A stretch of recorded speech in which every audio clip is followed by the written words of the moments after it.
reasons why I write the essays and make the video that you are going to see now is to bring conscious awareness onto certain subjects and to bring comprehension onto issues of social engineering and conditioning and programming.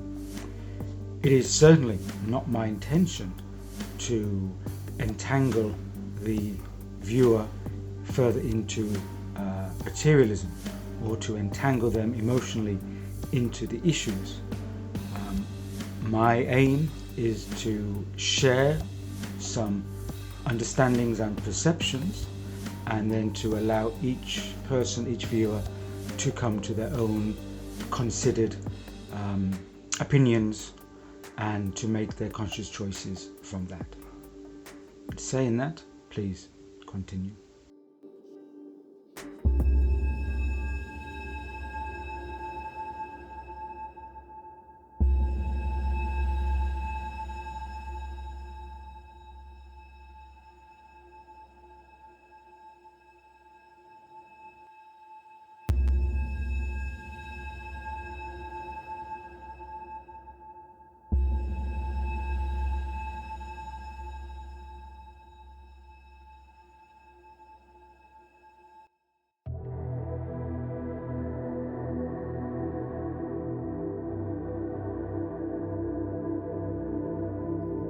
According to Professor Matthias Desmet, psychotherapist and professor of clinical psychology at Ghent University, mental health in our modern societies has been declining for decades.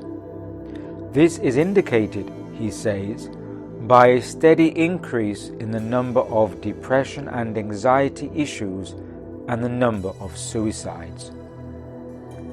One of the consequences of this in recent years is the, quote, enormous growth in absenteeism due to psychological suffering and burnouts. This malaise, we are informed, was growing exponentially even before the pandemic outbreak of 2020.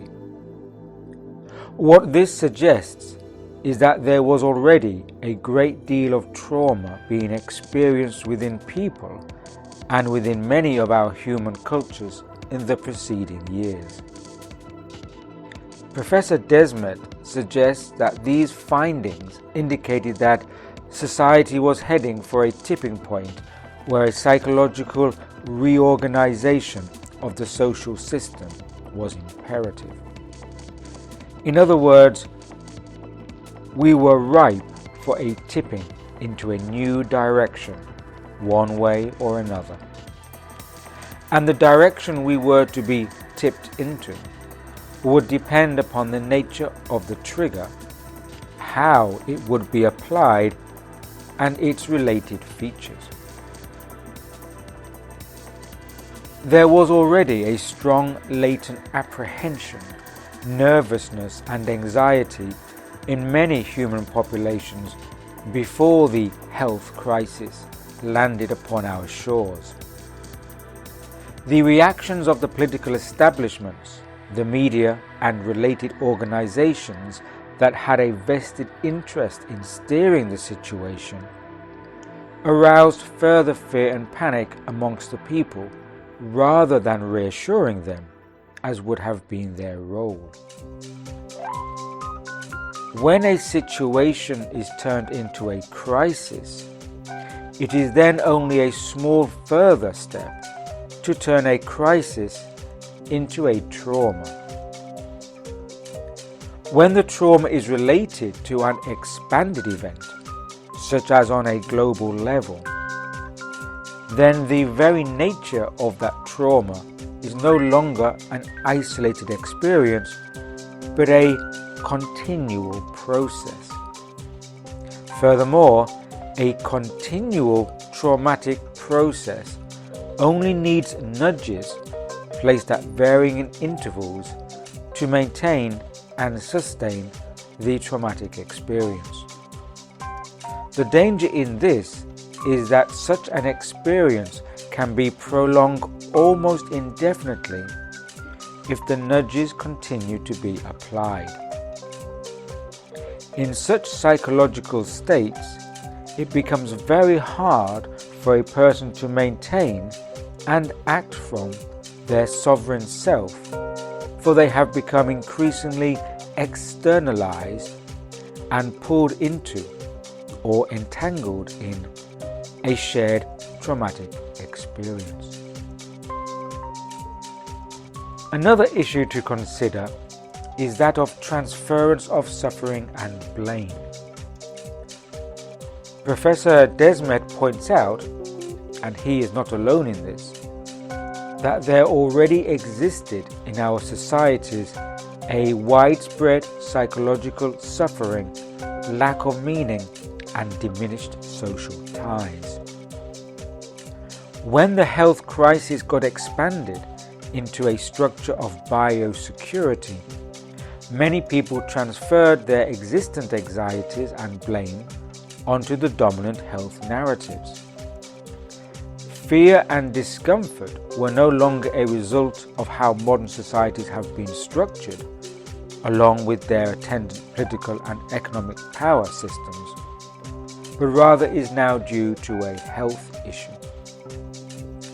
In this transference of blame, many people naturally wanted to eradicate this source of their suffering, and so were ready to point their fingers in the direction where the dominant narratives told them. "Help us get out of this health menace," they cried out, and fell into line obediently. It pains me to point this out, but such tactics of transference of blame were used to devastating effect by National Socialism in the first half of the 20th century, and we now know where that led to.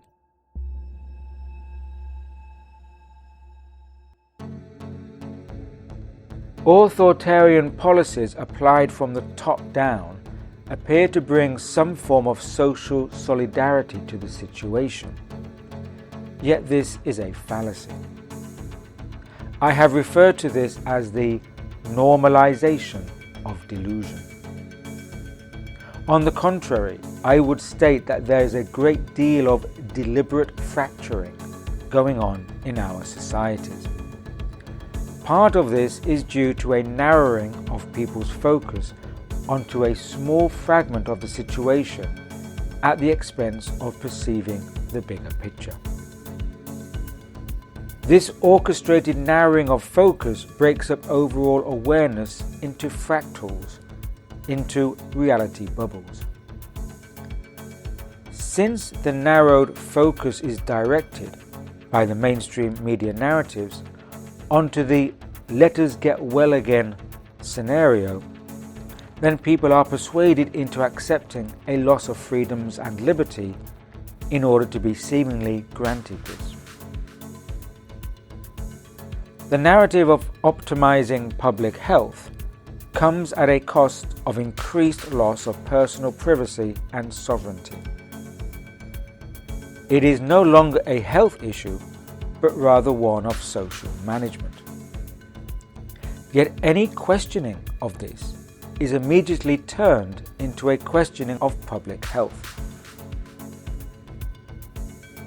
Naturally, any sensible person wishes for public health and well-being, which is why any critical questioning gets censored as a rejection of health that is harder to defend amongst the media-programmed masses. People are turned against one another and social alliances break down.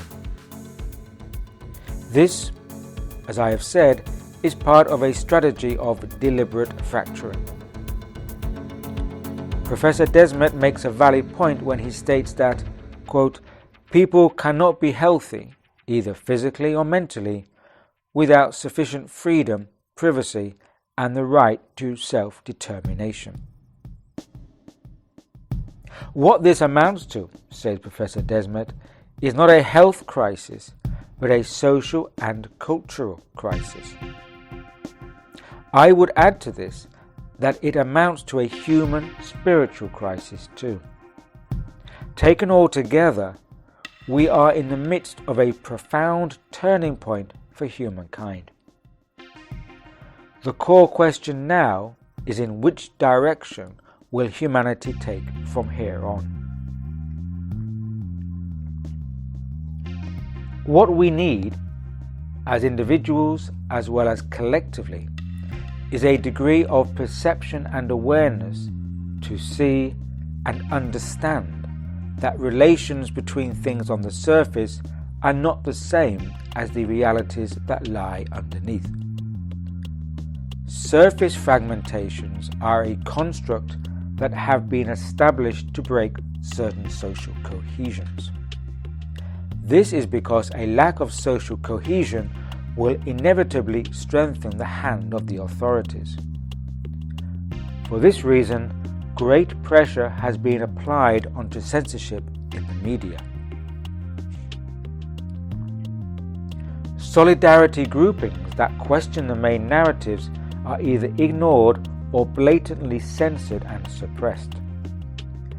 Gatherings of people who come together in cohesion and shared alliances against the main narratives will not be seen in the mainstream media. Rather, the narrow focus will be maintained upon the narratives of anxiety and division.